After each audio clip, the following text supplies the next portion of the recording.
Bonjour à tous et bienvenue dans votre émission Let's Talk. C'est votre rubrique Question de la semaine.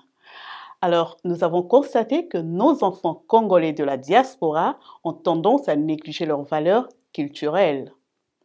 Alors, est-ce une négligence de la part des parents, un complexe dû à l'intégration, ou est-ce une perte d'identité due à l'ignorance? Répondez à ces questions en nous écrivant sur notre page Facebook Patricia Bessombi ou si vous voulez directement répondre au micro de Let's Talk, contactez-nous sur notre page Facebook où il y a des numéros qui vont s'afficher sur l'écran. Contactez-nous directement. Nous allons venir avec le micro de Let's Talk. Mbote balandi ya émission Let's Talk. Toye lisusu na question de la semaine. Alors, tomoni bana na biso na mboka mopaya babungisi ba valeur culturelle ya mboka na biso. Totuni boye. Yango ezali négligence na biso baboti. To ezali koluka komekola makambo ya mboka mopaya. To pe ezali kaka kozanga koyeba. Pour répondre à ma question oyo na page na biso Facebook Patricia Bessombi topé soki olingi micro na biso ya Let's Talk eya kozwa réaction na yo avis na yo contactez biso na ba numéro eko s'afficher na écran na bino. Merci. Tozape na chaîne na biso ya Let's Talk YouTube. Abonnez-vous pour na kotala ba émission na biso na YouTube. Merci na biso. Nazali ko pesa mbote na équipe na biso mobimba ya Let's Talk Glasgow. Je vois derrière la caméra le maestro Armani Meyengo. Bonjour à maman Pierrette. Bonjour à Rita Bessombi, Natacha, équipe Let's Talk à Paris. À Londres, je salue mon frère, Code 27, Freddy Linossi, le Tigre, Jean-Noël. Merci à vous. Merci, un grand merci à mon frère, Mayele Sami. Mon frère, vraiment merci pour ton support. On est ensemble. Merci beaucoup. À bientôt.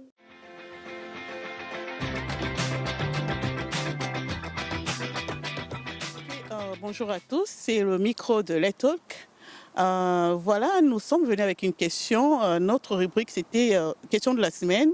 Et voilà, nous continuons à prendre les avis des personnes, des parents par rapport à la question qui avait été posée. Donc, c'était une préoccupation. On a constaté que nos enfants congolais de la diaspora ont tendance à négliger leurs valeurs culturelles. Alors on se pose la question à savoir si c'est par rapport, peut-être c'est une négligence de la part des parents, si c'est un complexe dû à l'intégration ou c'est juste une perte d'identité due peut-être à l'ignorance de nos enfants. Alors on va faire circuler les micros pour prendre les avis. J'ai mon frère à côté de moi qui va intervenir et dire quelque chose, nous éclaircir un peu qu'est-ce qu'il en pense à ces choses qu'on a remarquées en fait dans la diaspora. Merci, bonjour papa. Oui, bonjour. Je suis le frère Azor. Je suis médecin. C'est vraiment une très bonne question qui se pose actuellement. Ce n'est pas seulement question de négligence de parents, parce que dans un premier temps, il y a deux, je peux répondre en deux volets.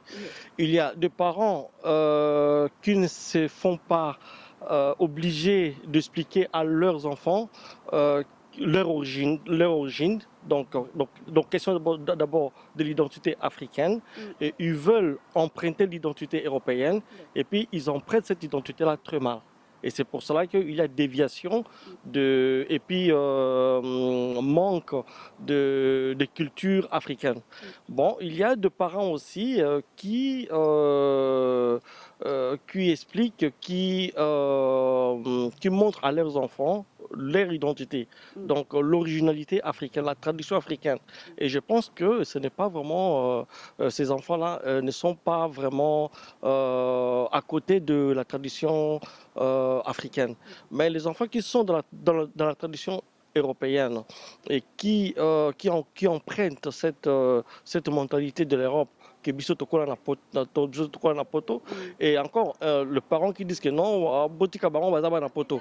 Alors donc c'est exactement ce qui influence qu'un enfant de la diaspora puisse s'échapper dans cette tradition et ignorer son identité en tant qu'Africain. Ok, mais pensez-vous pas que c'est d'abord une histoire, en fait, un problème d'identité. Si les parents eux-mêmes n'arrivent pas à s'identifier, en fait, à garder cette identité-là africaine, comment pourront-ils transmettre ces valeurs aux enfants? Bon, voilà, c'est ça. Le problème est celui-ci. Un parent qui dit d'abord à son enfant qu'il y a un ami qui liste. Donc, je vis en Europe, donc je suis british, je suis français, je suis belge. Déjà, c'est une déviation de l'identité. Déjà, il ignore. Dans le Congo, c'est pas mon pays. Mais, Mutoro na Bakunda na Congo. Alors, tout ça, donc, il faut quand même expliquer à un enfant que même si je suis british, même si je suis français, mais mon originalité et mon identité, ça reste en Afrique. Et même si je n'ai pas na UK, mais tu es africain. Donc je vais te montrer qui est bon comme africain. Et ici, on peut s'adapter, mais tu t'adaptes en tant qu'Européen parce que tu es british, mais il ne faut pas t'échapper à ton originalité. Et ça, c'est très important. Mais eloko moko to remarqué pe bana bayokaka mwa soni. Eloko ne esalaka mwana akomi koyoka soni ya identité na ye koloba que parce que azwi identité ya mboka place avandi, azwi nationalité oyo ezali d'origine na ye te, azwi yango kozwa par rapport peut-être ya nini ya droit de sol ou je ne sais pas comment, azwi ntango ozoyebisa ye que ozali africain ou précisément congolais, ozomona refus moko ezali mwana azoka soni même ntango aza na baninga ne ya mindele bana ya bamboka oyo bien bamboka mosusu mais qui ne sont pas congolais, soni moko ezozala aza koboya yango eloko nini vraiment esalaka ekoma mwana yoka soni ya identité? Soni wana ya identité ezouta parce que omoni ke maman ceux qui ont expliqué mwana te. Et c'est pour cela que mwana même a commis le col frustré. Et donc a commis na psychologie médicale on va bien en autoprotection. Donc il est enfermé en elle. Et c'est pour cela même ceux qui même amoni bana mindele moyen à pousser là à éviter. Et c'est pour cela parce que tout commence à partir de la maison. Parce que yo se connaît ça moins que tu es british et que il voit maintenant le vrai british le blanc dans bana mindele. Et c'est pour ça maintenant il y a donc on dirait accidentellement tout année, donc une crash. Donc c'est pour cela. Alors il faut maintenant éviter ce crash là. Donc on appelle ça en médecine psychologique crash psychologique. Donc c'est ça qui crée même que moi on a commis autonome, moi on a commis enfermé en elle. Alors, mais le papa m'avait dit que je suis british. Mais qu'est-ce qui fait que il y a maintenant de british mindele alors dans un noir. Et c'est ça maintenant ce qui crée des problèmes. D'accord. Ouais. Merci beaucoup papa pour votre temps. En tout cas, merci pour l'intervention. Bonjour ma Patricia. Nasepeli komona yo pe kozwa yo na micro ya Let's Talk. Toza na problème to constater tozomona neti bana na biso babungi mwa ba valeur na biso culturelle. Bana na biso ba congolais penza na libanda na mboka libanda bazobunga mwa mingi ba valeur biso ba africain toza nango ba congolais toza nango vraiment yango toza mituna est-ce que ezate biso moko ba parents tosali que bana babunga ou bien ezaka ka bango moko kozala na baninga esali que babungi ou bien ça que identité na bango moko bazoye bango te lo ni nezo sala vraiment bana na biso tozo mona mo moke que bana ba komo bunga mo ba valeur na biso elo nini pona yo okoloba nini. Oui, ngana ko compléter kaka ndenge frère Azora ota oloba pona ngana ko intimer faut tona mingi pana biso ba parents congolais. Biso ba parents d'abord ba congolais, les parents congolais soko sillonné Paris, Belgique, partout. Toza na culture non d'abord te ya ko mema bana na biso congé na mboka. Toza na culture wana te. De deux, toza na bana na ndako tosalaka effort te bano toboti awa baye ba langue ba mesa na culture na biso donc biso salaka effort wana te. Parce que toza na ba mi ba Ghanéens, ba Somaliens pour na ko citer ka wana donc bango basala quand même effort balekisa bana bango culture na bango bana ba Somaliens bana ba Chinois bana ba bikolo mosusu toyebi tozala na bango awa so ye na ndako na bango balobaka langue mosusu te balobaka langue na bango ya mboka donc biso nde biso ba congolais en particulier biso nde tosalaka toindusaka bana na biso na erreur. Ok, merci. C'est vrai, au soulever problème moko vraiment il y a langue hein et ça tout le monde dans la communauté mususu tozo vivre ba indien bazali au monde na mwana aza vraiment à koli a botami awa a koli me langue na bango na bazokolo anglais azoloba très bien aza mwana azotanga na ba école ya bien aza mwana aza na université mais langue na bango na ba culture baza ko garder yango toujours et ya biso bazobanga mais ngala ozonga mwa moke sima est-ce que eza faute ya ba parents na biso pe parce que je me rappelle que ba parents mosusu à l'époque mwana soka lobi lingala na ndako punition. Peut-être ils ne savaient pas que dans l'avenir, et que ça, là, moi, perte moko, il y a ba valeur na biso ezokende.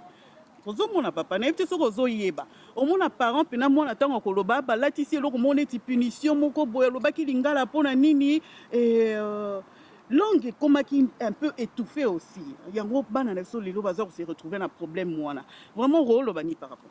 Non mais oui, ils a vraiment pas si parce que donc vraiment dans la plupart des cas na ba famille bana mingo to botiawa baza ko yeba lisusu famille na biso na mboka te donc bazo bossa na origine na bango ils s'en fout même na ba parents les ba grands-parents na bango en Afrique parce que biso to lexi bana mabe surtout nous les Congolais mais le que c'est important pour la culture il faut d'abord awa de deux il faut tous avoir l'habitude ya kozwa bana biso to na bango na ba congé na mboka comme les autres font donc so tali ba Ghanéens ba bikolo nous sont cité wana bazwaka bana na bango ba ke holiday atiki mwana na mwana za na 2 ans 3 ans kene na vacances na mboka mais biso epa na biso po mutami ma mwana za muke akene na vacances na mboka azomuna c'est comme si Congo ngoko ma jungle donc image on te comprendre en côté donc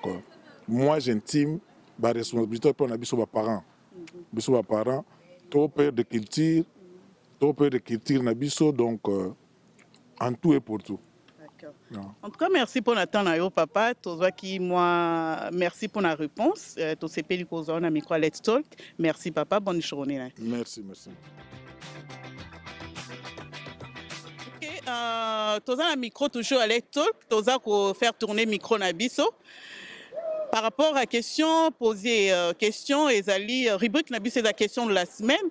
Donc, avec une préoccupation, tout ça, les constats, on a constaté que nos enfants de la diaspora, nos enfants congolais de la diaspora, ont tendance à négliger leurs valeurs culturelles.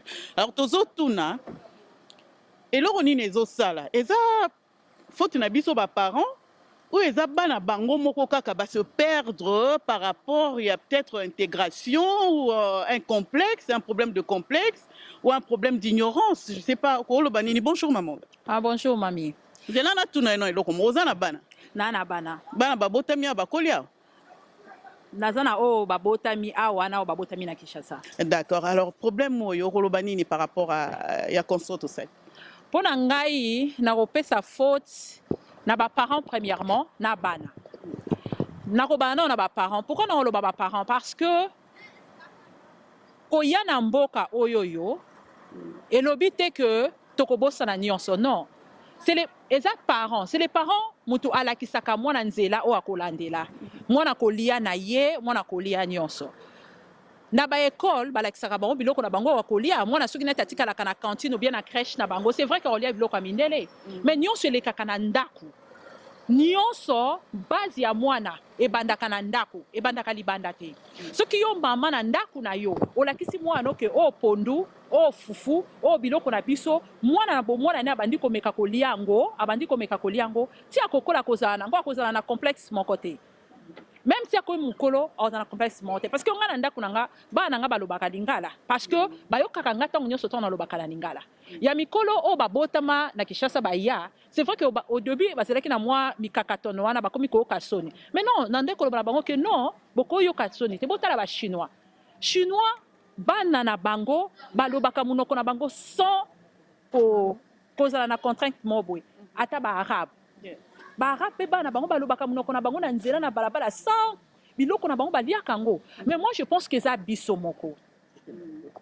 Par rapport ya lolendo oh biso ba boti tozali nango o tozo pesa bana biso indirectement en disant que témoin nanga botami na poto il faut aller à boy tozo sala ba interdit or ba interdiction na tozo bosana que ezo rendre bana biso tacha malamu te pour akobosa na culture na ye akobosa na racine o ya zanango. Or la racine est très importante na vie à moto.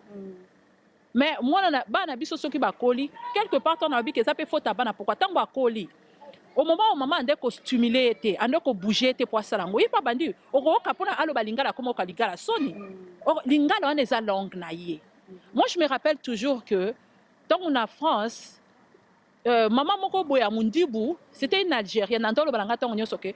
Il faut que ça bana o koloba lingala parce que il y a un moment s'il y a un problème, tu auras la facilité mbala moko koloba na bana OK, munoko biso to yebi yango.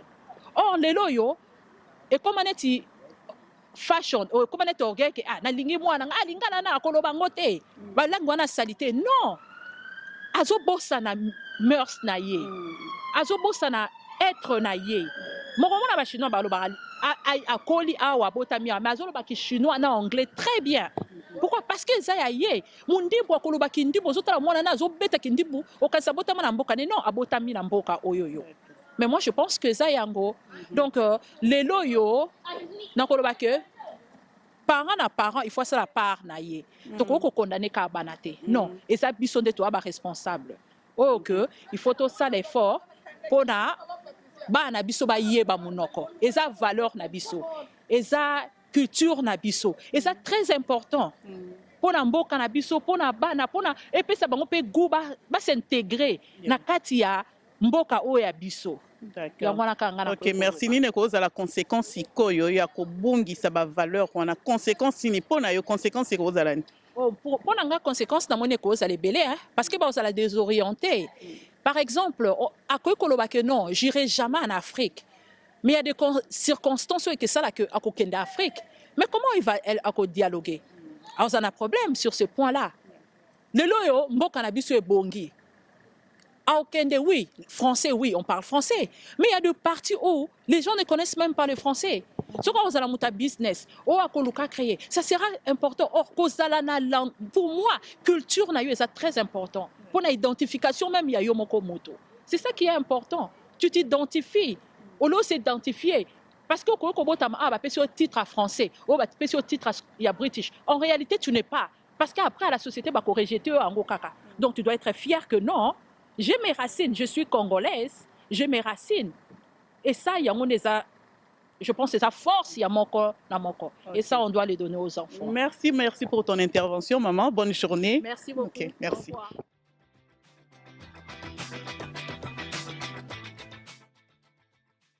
Okay, bonjour Maggie. Lobini pour notre sujet lelo.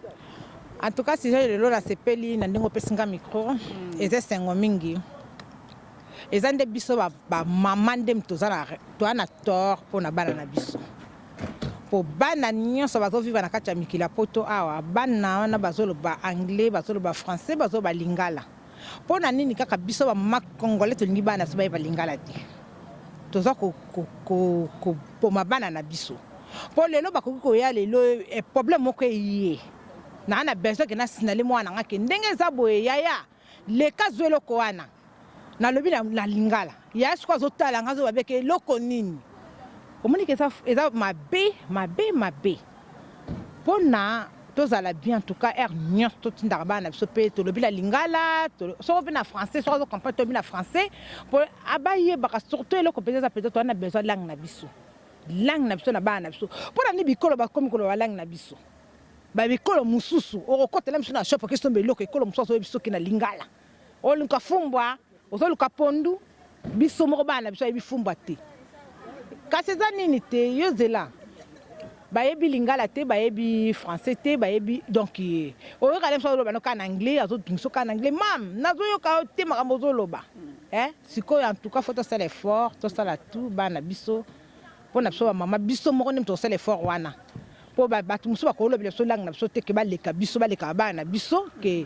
bana mosusu bayeba yango donc toza na besoin biso bamama toyeba eloko nini tozoluka tosala mpona avenir ya bana po tozokende baafrike tozomema bana na congo mama nanga aza na mposa sola na mwana nanga ayebi lingala te mwana nanga ayebi français te mama bien sûr ayebi koloba français te kasi aza na besoin te lingala nda mwana azoloba na mwana comprendre ke mama koko nanga azoloba nanga boye mwana azoloba ke mam nazoyoka makambo koko aloba te sikoyo eza nini donc yango wana en tout cas nasengi toloba te ke elangue na biso eza rabish te eza oyo ya biso tobotami nango tokoli nango fo tozala mpe na besoin ke na mboko tozali bana biso bayeba langue na biso eloko nde nazo insiste mpona yango wana yango wana na mingi koloba te na suki nde wana merci mais avant suka wana ndenge natuna sikoyo eza kaka langue te eza plus mpe est-ce que olakisaka bana koyebisaka bana bauta baparent na bango bauta baorigine na bango ozomona touta wapi toza banani parce que bana mingi mpe tozo remarquer bayebi même pas baza banani okotuna ye kaka alobi I'm British, je suis français, je suis de nationalité française ou britannique, british, mais en tant que parent, est-ce que ebisaka mwana c'est vrai que nayebi ke bana baza ba british et tout ebisaka bango ba origine na bango ezali c'est-à-dire ba parents na bango bauti wapi mboka na bango ezali wapi. Est-ce que vous avez en tout cas dans Zokatana bana nanga bayebi ke na congolais o na bota a ya mobali aza british kasa yebisa ngake I'm from Congo so I say no you are British I say no ma'am I'm Congolese I'm Congolais yango wana nde sikoyo baza na koyeba ponga lesa banga bi ne ya Congo grandi ya Congo donc na ko bo mboka na ngati ata passe ezalata nindona Congolais nde na abu na michu donc na nyos tu bana nga bayebi yango bien ke ata o baza awa ata ba na Paris donc bayebi bien ke baza ba Congolais yango wana nde. Ok, merci. Vous en faites pas. Ngana rozabana na roye ba peso qui a solo bana ba parents ba ebisa ba makam na rozabana. Merci Merci mingi en tout cas maman Magui pour attendre yo. Merci à la prochaine.